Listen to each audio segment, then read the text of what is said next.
So the NFL just announced its regular season schedule for the 2025 season, and just getting a look at the 49ers schedule, the very first thing I looked at were the primetime games. And let's face it, this is not exactly a star-studded marquee game-packed schedule for the 49ers, which should work to their advantage. They play the NFC South, they play the AFC South, probably the two weakest divisions in football. Of course, the other teams in the NFC West play those divisions as well. But then you also look at there are three games where the 49ers differ from the other teams in the division. Those three games, again, not exactly marked with marquee top shelf types of teams. The 49ers play the New York Giants, they play the Cleveland Browns, and they play the Chicago Bears. Now, maybe the Bears will make an improvement over last season when they were one of the worst teams in the league, and of course, the year before that when they were the worst team in the league. So, what I looked at though was each team on their initial schedule can have up to six primetime games. That's the maximum. Now, the NFL can later add other primetime games to a team schedule based on the flex scheduling. So I looked at the 49ers and I thought, okay, well, they're coming off a 16-11 record. They probably won't have the maximum number of six primetime games, and they didn't, but they still had a very high number, a number that I wasn't expecting.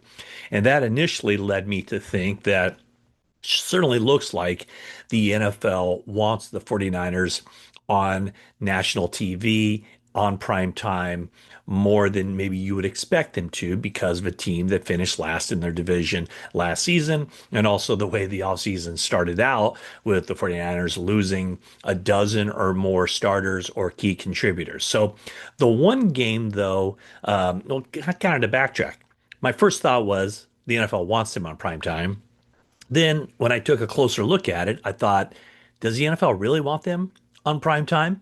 And the reason I say that is because four of the games that the 49ers have on prime time are games that could easily be flexed out of prime time because, well, first off, there's no guarantee the 49ers are going to be very good this season. I think they will. In fact, I think they'll be vastly improved, at least record wise, from the team of last year when they went 16-11.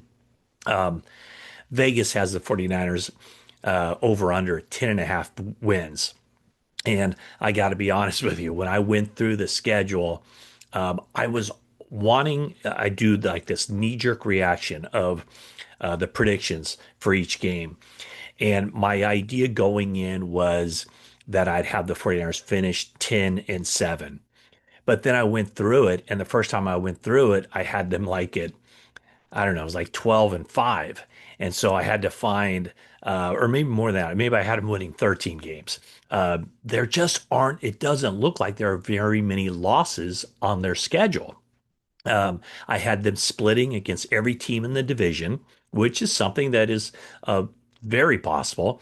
But then the non-division games just aren't strong at all. And so when I talk about how they might not end up with the five primetime games, this is what I'm talking about. Now, early in the season, I think it's week five.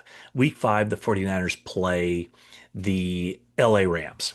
That's a Thursday game. That will definitely happen on its scheduled time, a Thursday night on prime time.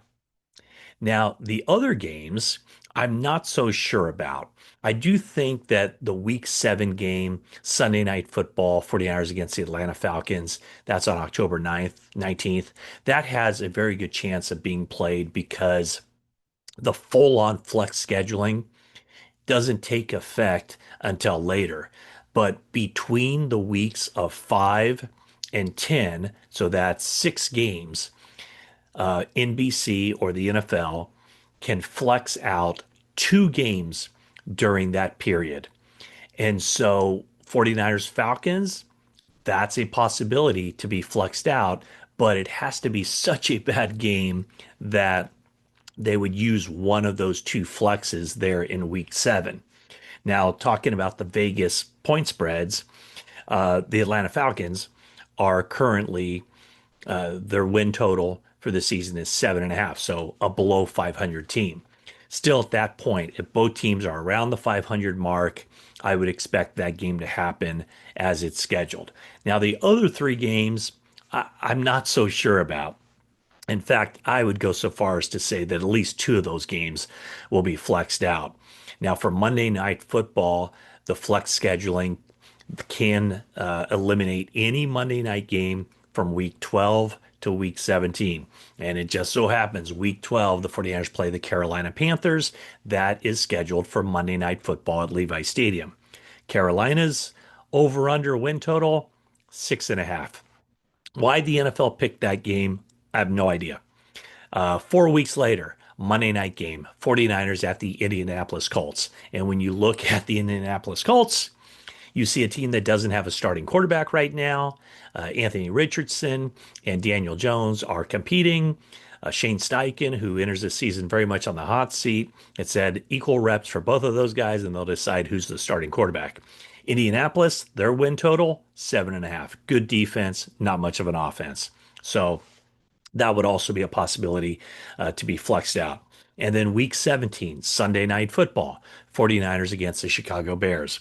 Chicago Bears are considered at this point, at least according to Vegas, the best of those four teams. Their win total still under 500. Actually, it's right at 500. It's 8.5. So a 17 game schedule. Obviously, they're not going to win half a game at some point in the season, but that just kind of gives you the idea that Vegas sees them as a very average team. And week 17, with that division, the NFC North, with Detroit, with Green Bay, with Minnesota, the Bears could be hopelessly in last place at that point. And if that's the case, they would be flexed out of that. So where the NFL really messed up, if they wanted the 49ers on prime time, is that probably their two best games are not on prime time. And when I thought about where the NFL schedule could, the schedule makers could go with the 49ers this season, I thought that there were two games, non-division games, that really set up well for a primetime showing. One was against Houston, D'Amico Ryans, Houston Texans, a team that's been to the playoffs each of the past two seasons. CJ Stroud in both of his seasons as the quarterback, they've made it to the postseason. I would have thought that that would be a game that the NFL would look at and say, let's put that out there on prime time. But no, it is a week 8 game. It's at Houston. It's a 10 a.m. start on Fox. The other game that I thought would be attractive from a national standpoint would be week 6, 49ers at Tampa Bay. Again, I thought that could be a Monday night game. Thought it could be a Sunday night game. It's neither. Right now, it's scheduled for Sunday, October 10th, or I'm sorry, Sunday, October 12th, also on CBS. So those were the games where, and it's potential that the 49ers could be flexed. One of those games could be flexed into prime time. I kind of doubt it because a lot of other stuff would have to happen. The game scheduled for those particular time slots would have to not be very good. And when I look at it, man, about the worst games that I've seen on prime time are those 49er games that have them going up against Carolina. Well, let's go in, I guess, in order, right? Against Atlanta on Sunday night, against Carolina on Monday night, against Indianapolis on Monday night, and against the Chicago Bears on Sunday night. 3 home games scheduled and 1 road game against Indianapolis. Now, the other part of the schedule, and I've kind of foreshadowed this, no international games for the 49ers.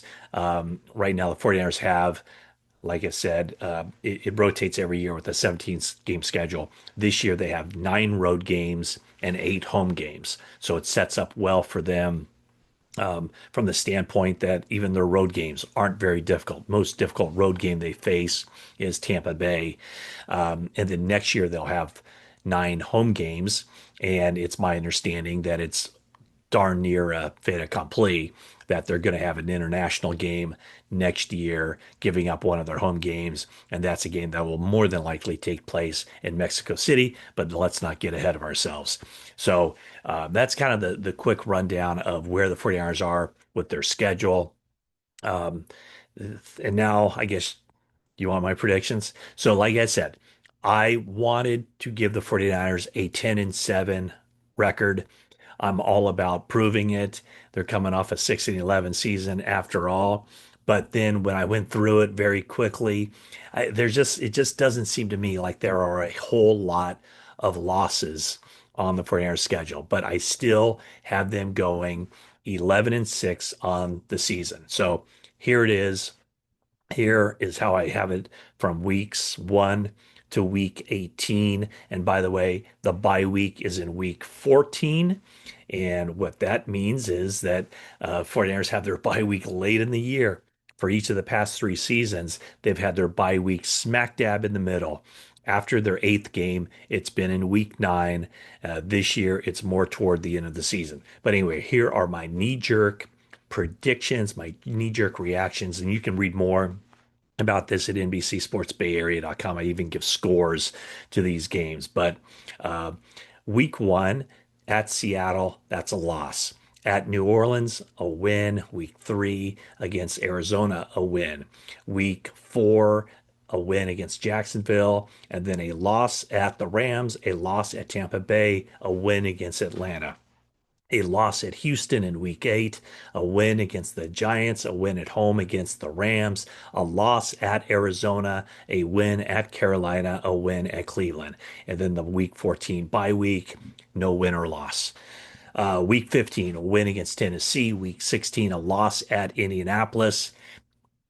I know some of you will be scratching your heads on that one, but there's always a game that the team should win and it doesn't. It just always happens that way. So, in order to keep them from just having a 12-win season, which I didn't want to give them coming off of last year, lost at Indianapolis, and then finishing with 2 wins at Chicago at home and at Seattle at home. So that's how I arrive with the 49ers having an 11-6 record. Um, it's very possible. When I first looked at that 10.5 game win total that Vegas gave them, I was kind of like, well, that seems a little bit high. Now I almost think that it could be low, but we shall see. 49ers are hoping that their roster gets replenished through that draft. They're counting on not all 11, but they're counting on a lot of those rookies to step in and take the place of the veterans that are no longer on the team, either through free agency, through trades, and also several players being cut as well. So that's the quick rundown, knee-jerk reaction of the 49ers 2025 regular season schedule. Oh yeah, I should also mention the preseason games, for the 49ers, and this could happen. The first one is either somewhere between August 7th and 10th. That is against Denver at Levi Stadium. Also, leading up to that, the 49ers are planning joint scrimmage, joint practice with the Denver Broncos. And then the next week is at Las Vegas for a preseason game, and then back to Levi Stadium somewhere between August 21st and the 24th.